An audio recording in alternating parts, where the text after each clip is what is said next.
अस्सलाम वालेकुम। आज हम चैप्टर 35.6 करने जा रहे हैं और ये क्वेश्चन बिल्कुल पिछले क्वेश्चंस की तरह है, 4 और 5 की तरह। बस इसमें थोड़ा सा फ़र्क है और अगर आपने वो क्वेश्चंस नहीं किए अभी तक तो वो वाले कर लें, फिर इसको समझने में काफ़ी आसानी होगी। इस क्वेश्चन में हमसे उन्होंने simple profit and loss find करने को बोला है। साल के एंड में जो भी प्रॉफिट और लॉस हमारा हुआ, तो प्रॉफिट एंड लॉस निकालने के दो तरीके होते हैं। एक तो तरीका है हम ये जो फार्मूला है opening capital plus net profit minus drawings वाला, इधर से भी हम प्रॉफिट सेल निकाल सकते हैं। और इस वाले मेथड से भी हम जो भी करने जा रहे हैं इसमें हम सेल और परचेजेस से हम प्रॉफिट निकालेंगे और फिर उसके बाद जो भी एक्सपेंसेस होंगे। तो हमें सबसे पहले क्वेश्चन में दिया गया है साल के शुरू में जो भी उसके पास एसेट्स और लाइबिलिटीज़ थी वो। सबसे पहले हमारे पास प्रेमिसेस हैं। प्रेमिसेस क्या होता है? प्रेमिसेस होता है कोई भी ज़मीन अगर उसके ऊपर कोई बिल्डिंग हो तो उसको प्रेमिसेस कहते हैं। इक्विपमेंट वो हमारा एसेट होता है और इक्विपमेंट जो है हमारे पास वो भी एसेट्स हैं। व्हीकल जो हैं वो भी हमारे पास एसेट्स हैं। स्टॉक भी है और ट्रेड डेटर्स जो हैं ये वो लोग होते हैं जिन्होंने हमें अभी पैसे देने हैं। इन्होंने अभी पैसे नहीं दिए लेकिन इन्होंने अभी देने हैं, तो ट्रेड डेटर्स हैं, ये हमारा एसेट होता है। अब वो कह रहा है कि he does not keep proper book of accounts but bank statement covering the 12 months from May to April. But उसके बाद सारी बैंक स्टेटमेंट्स हैं, उसको पता है कि यार बैंक में क्या ट्रांजेक्शन हुई हैं। तो टोटल उसकी जो ट्रांजेक्शन हुई है ना, ये 3 जो कैश इन है जो उसके पास पैसे आए हैं, ये जो है ना ये नीचे ये सारे कैश आउट हैं जो इसके अकाउंट से बाहर गए हैं पैसे। अच्छा, तो अब हम सेल फाइंड करेंगे। हम सेल कैसे फाइंड करेंगे? अब सेल यहाँ पे इन्होंने हमें जो बैंक में हमें वसूल हुए कैश इन है उसमें एक्स्ट्रा कैपिटल है और शॉप टेकिंग्स है। शॉप टेकिंग्स क्या होती हैं? शॉप टेकिंग्स वो होती हैं जो हमें सेल करने के बाद जो हमें पैसे मिलते हैं, यानी कि ये हमारी सेल होती है, ठीक है। और रिसीव फ्रॉम डेटर्स ये 1400 है। अब अगर पिछले क्वेश्चन की तरह हम चलते तो फिर हम इसको भी सेल के अंदर इंक्लूड कर लेते हैं, लेकिन हमें क्वेश्चन गौर से पढ़ना है। यहाँ पे द अमाउंट उन्होंने बताया कि amount owed by trade debtors is to be treated as a bad debt assume that there had been no sale on credit during the year। ये लाइन बहुत इंपॉर्टेंट है कि हमें अज्यूम करना है कि कोई भी सेल क्रेडिट पे नहीं हुई, उधार हमने बिल्कुल दिया ही नहीं किसी को भी।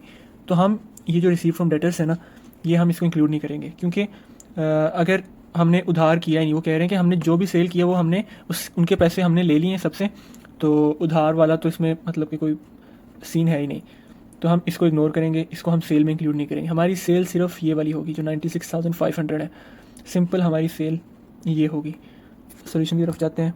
हमने यहाँ पे सेल तो हमें मिल गई, उसके बाद हमने परचेजेस देखनी है। पेमेंट्स मेड बाय चेक ये देखते हैं हम।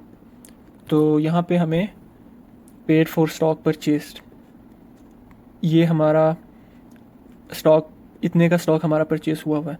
इसके अलावा कहीं पर भी स्टॉक का कोई जिक्र नहीं है। यहाँ पे जो हमने कैश से पेमेंट्स की है ना, ये 2 जो है ना ये कैश से पेमेंट्स हैं बस, बाकी सारी कार्ड से हुई हैं, बैंक से हुई हैं।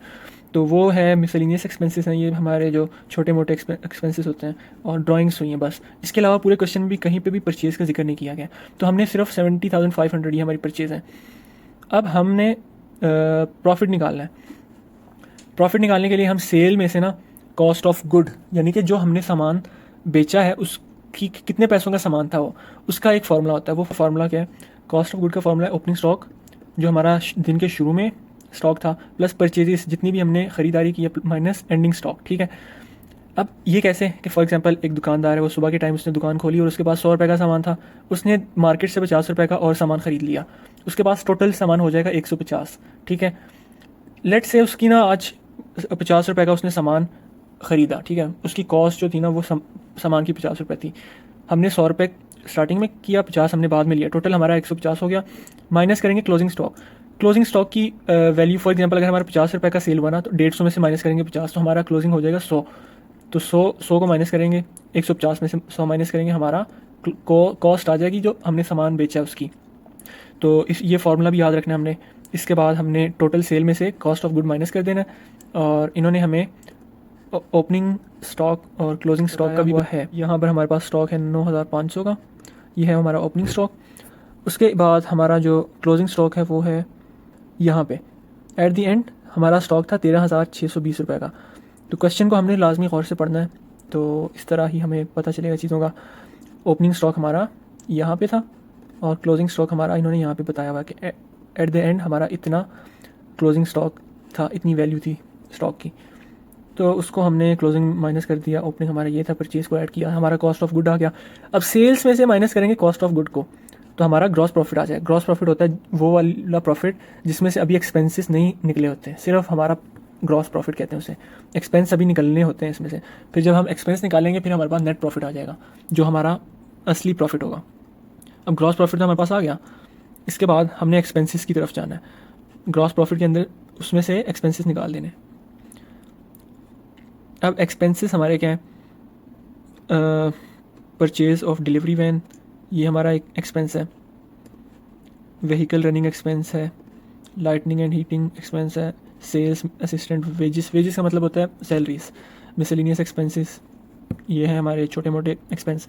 फिर उन्होंने कैश में भी एक्सपेंस किए हैं 408 के मिसलिनियस एक्सपेंसेस, तो ये भी हम उसमें ऐड करेंगे। तो हमारे टोटल हो जाएंगे, एक तो ये वाले 960 प्लस 408, 500 की हमारी ड्राइंग्स थी। तो ये हमारे एक्सपेंसेस, ये देखें, व्हीकल का एक्सपेंस है, लाइटिंग का, वेजेस का, और miscellaneous Mishk,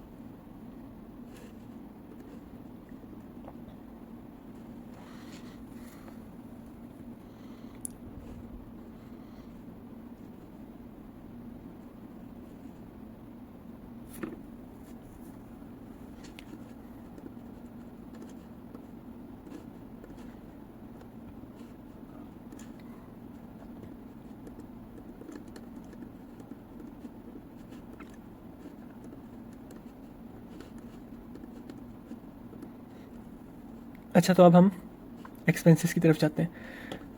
paid for stock purchase, stock purchase किया वो हमारा एक्सपेंस नहीं है, वो हमने ऑलरेडी उसमें इंक्लूड किया हुआ है। Plus purchase of delivery van, ये हमारा एक्सपेंस नहीं है, ये हमारी इन्वेस्टमेंट है। व्हीकल रनिंग एक्सपेंस, ये हमारा एक्सपेंस है। लाइटिंग एंड हीटिंग, ये हमारा एक्सपेंस है। सेल असिस्टेंट वेजेस, वेजेस का मतलब होता है सैलरी, सैलरी का एक्सपेंस है। मिसलिनियस एक्सपेंस, छोटा मोटा जो हमारा एक्सपेंस है, ये हमारा कार्ड से एक्सपेंस हुआ है। उसके बाद हमारा मिसलिनियस कैश से भी हमने पे किया हुआ है, तो ये भी हमारा एक्सपेंस है। प्लस ड्राइंग हमारा एक्सपेंस नहीं होता। उसके अलावा 7600 was going to supplier for stock bought on credit, ये तो एक्सपेंस नहीं है हमारा।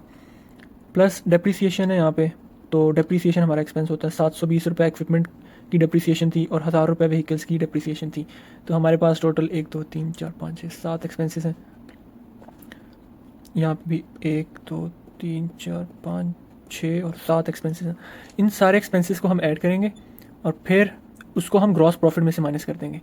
टोटल एक्सपेंसेस इसको माइनस किया 30,000 में से, तो हमारे पास 19,810 एक नेट प्रॉफिट बचा।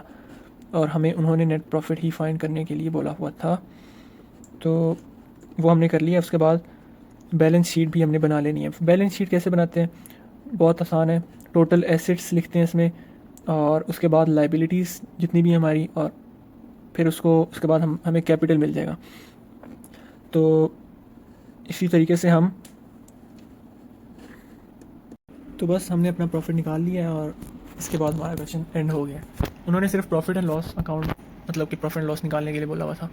तो क्वेश्चन एंड, अल्लाह हाफिज़।